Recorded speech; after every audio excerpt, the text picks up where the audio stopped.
Hanya Tuhan yang bisa memakzulkan Jokowi, itu pun kalau Denny Indrayana, pakar hukum tata negara dan juga mantan Wamenkumham, menganjurkan agar DPR memproses pemakzulan, impeachment Presiden Jokowi. Mungkinkah itu terjadi? Denny pastilah paham, tidak mungkin DPR berani.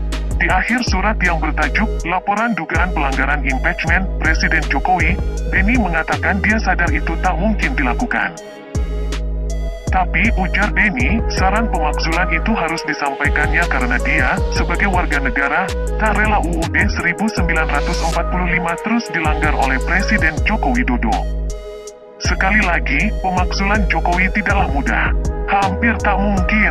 DPR itu dihuni oleh partai-partai yang sebagian besar membebek ke Jokowi. Ada berbagai alasan mengapa mereka membebek. Termasuklah kasus-kasus hukum yang melibatkan para petinggi partai. Ini yang dengan mudah bisa dimainkan oleh penguasa untuk menekan pimpinan parpol. Sebab lain adalah logistik partai. Sistem yang ada ini memerlukan biaya besar. Partai-partai itu memerlukan cukong. Santunan dari para cukong tentu tidak pernah gratis. Ada imbalannya. Para cukong akan melihat isyarat dari istana ketika mau melaksanakan transaksi dengan parpol-parpol. Jadi, ada semacam skema hubungan bandar pengedar pemakai. Kalau disederhanakan lagi, hubungan itu menjadi cukong penguasa parpol. Pertautan seperti ini membuat praktik politik di negara kita senantiasa berada dalam siklus penyanderaan, intimidasi, dan kooptasi. Dunia politik menjadi carut-marut. Kekuasaan besar Presiden Jokowi berada di pusaran politik yang carut-marut itu. Dia berada di posisi yang sangat strategis.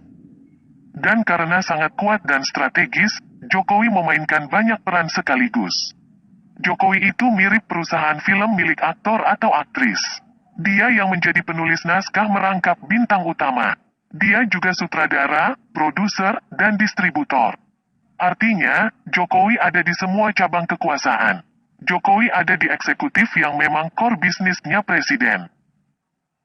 Dominasi Jokowi di lingkungan eksekutif sangat kuat. Ini yang menyebabkan dia bisa merambah ke klaster legislatif dan kemudian punya saham mayoritas di klaster yudikatif. Dominasi di lingkungan eksekutif membuat Jokowi berperan sebagai Kapolri, Jaksa Agung, Ketua KPK, Ketua KPU, Ketua Bawaslu, Ketua Komnas HAM, dan lain sebagainya. Di klaster legislatif, bayangan Jokowi ada di kursi Ketua DPR, kursi Ketua MPR, kursi Ketua DPD, dan bahkan di kursi Ketua-Ketua Komisi DPR. Ekspansi kekuasaan Jokowi ke klaster yudikatif membuat dia menjadi ketua bayangan di Mahkamah Agung dan juga di Mahkamah Konstitusi. Karena itu, para ketua asli kedua mahkamah ini mengerti betul apa yang harus mereka kerjakan supaya bisa tetap sinkron dengan misi Jokowi. Dengan kekuasaan yang nyaris unlimited, tak terbatas, dan sekaligus borderless tanpa batas, itu, Presiden Jokowi pun bisa ada di mana-mana. Jokowi ada di boardroom, ruang direksi, para taipan. Kehadiran ini membuat Jokowi selalu bisa menjamin ketahanan moneternya. Jokowi juga ada di ruang kerja para rektor di seluruh Indonesia baik itu PTN maupun PTS. Kehadiran ini menjamin agar kesehatan nalar mahasiswa tetap bisa stabil pada kondisi koma, unconscious alias tak sadar diri. Nalar yang berada dalam kondisi kritis tentu membuat mahasiswa tidak kritis. Ini sangat diperlukan Jokowi.